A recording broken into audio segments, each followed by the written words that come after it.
Pas një urdhri të drejtë për drejtë të administratës amerikane për të intensifikuar luftën kundër bosëve të trafikut ndërkombëtar të drogës, agjencitë zbatuese kanë ndryshuar mënyrën se si ndërtojnë dosjet penale.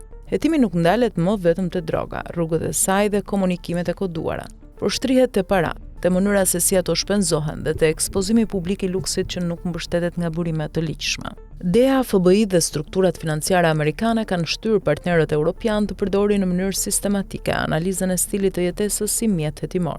Kjo qasje ka gjetur zbatime edhe në Shqipëri, ku SPA ka integruar gjithnjë e më shumë element të analizës financiare dhe të dhënave të hapura në hetimet për trafik droge dhe pastrim parash. Rrjetet sociale, veçanërisht Instagrami, janë kthyer në burim informacioni që ndihmon në ndërtimin e profileve reale të pasurisë kriminale.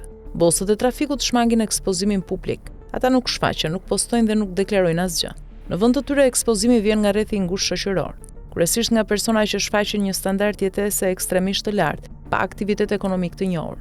Këto profile u lejojnë hetuesve të rindërtojnë lëvizjet, kontaktet dhe nivelin real të shpenzimeve që lidhen me kapitalin kriminal.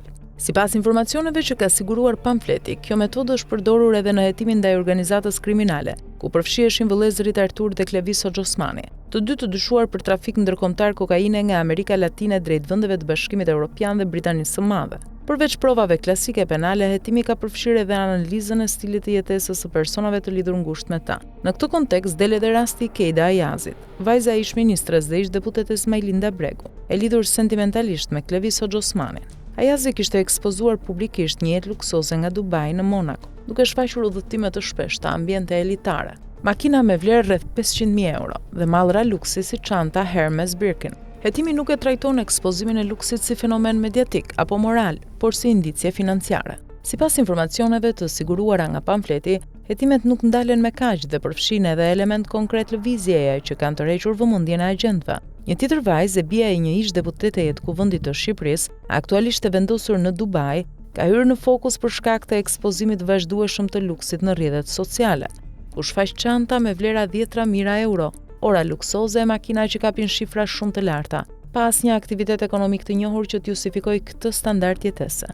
Krahas këtyre elementeve, hetuesit kanë vënë re edhe lëvizje të përsëritura me avion privat. Një detaj që sipas burimeve të pamfletit ka rezultuar vendimtar për intensifikimin e gjurmimit, pasi ky nivel mobiliteti nuk shfaqej në profilet e tjera të lidhura me trafikantë të njohur dhe krijonte një disproporcion edhe më të thellë mes shpenzimeve dhe burimeve të deklaruara.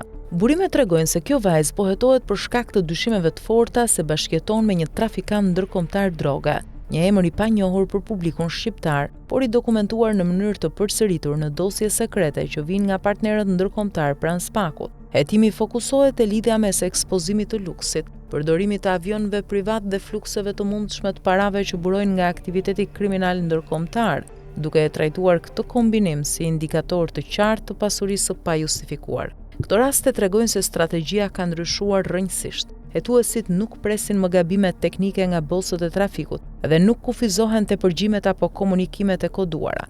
Ata ndjekin pasurinë, rrethin social, mënyrën e lëvizjes dhe ekspozimin publik të luksit. Instagrami nuk shërben më si mjet imazhi, por si burim prove financiare. Në këtë luftë jeta e luksit nuk përfaqëson sukses, por sinjalizon hetim.